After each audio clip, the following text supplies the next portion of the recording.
Sometimes it is the basic Filipino dishes that are so difficult to perfect. Just like adobong pusit. Aminin. Meron ba sa inyong hindi marunong gumawa ng adobong pusit? At dahil catering is life, motherhood is lifer, and TikTok is life, gagawa tayo today ng basic na basic lang to, adobong pusit. Let's go!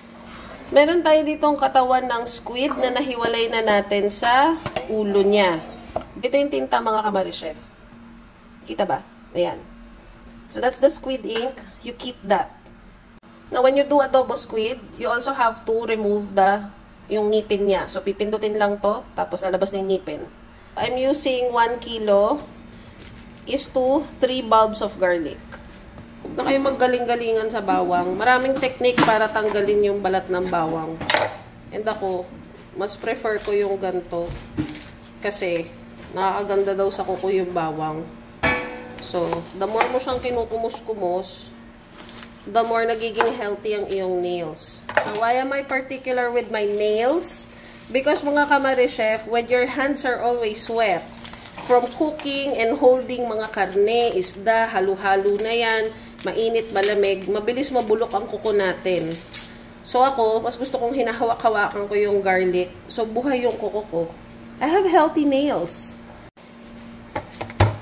So adobo lang naman to. So you just pound the garlic. You can actually sama the balat because that will be tastier. Ayun na yan. Pwede na yan, B. We're done peeling all of our garlic and you have this.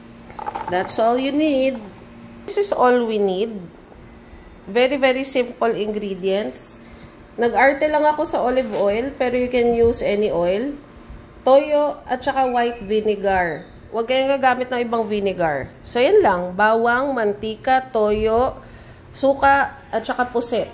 That's it. Now, we're going to heat up the pan and then we're going to put oil. Lagay na tayo ng maraming oil. So, kung ayaw mong oily, hindi to para sa'yo. Pero dapat oily siya. Okay? That's good. Let's add now the garlic. Low heat, tapos tatakpan for 5 minutes. Reminder, meron tayong kasabihan na if you're going to cook squid, cook it only for 2 minutes or 2 hours. Okay? So, importante tatandaan nyo ang proper cooking time ng puset ay 2 minuto lamang or pag sumobra ka doon, magiging goma yan. Kaya kailangan 2 hours mo na siyang lulutuin. So, now I think our garlic is done. Ganyan na yung itsura ng bawang. Okay na yan. Lagay natin dito sa isang lalagyan. Increase your heat and add soy sauce.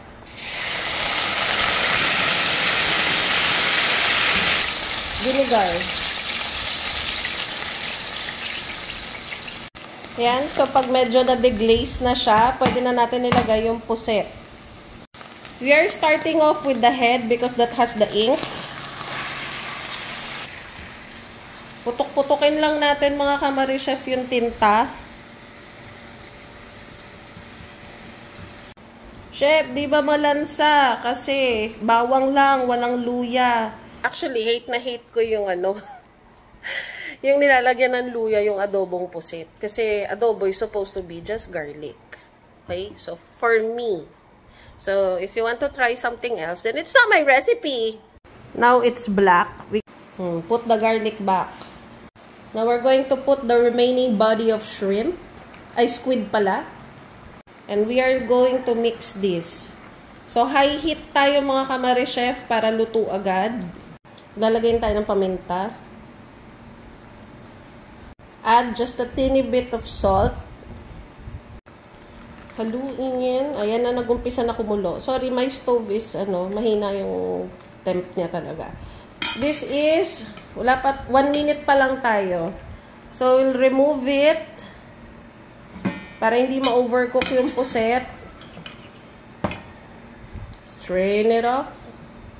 Put it in a separate bowl. And then we're going to do a simple reduction. We're going to add again more vinegar. Siguro total vinegar na nagamit ko, 1 cup. So, divide by 3 lang. Then, add more soy sauce. So, feeling ko half cup naman yung nagamit ko. Ito itsura ng puset kapag 1 minute pa lang siyang naluto. So, putok na putok siya, pero medyo hilaw pa yan. Okay? Tandaan. Any reduction. At nag-split na yung sauce, umangat na yung oil. Pwede na natin ibalik ang mga pusit. Mix na natin siya for 1 minute. Okay? Para kumapit yung sauce na ginawa natin.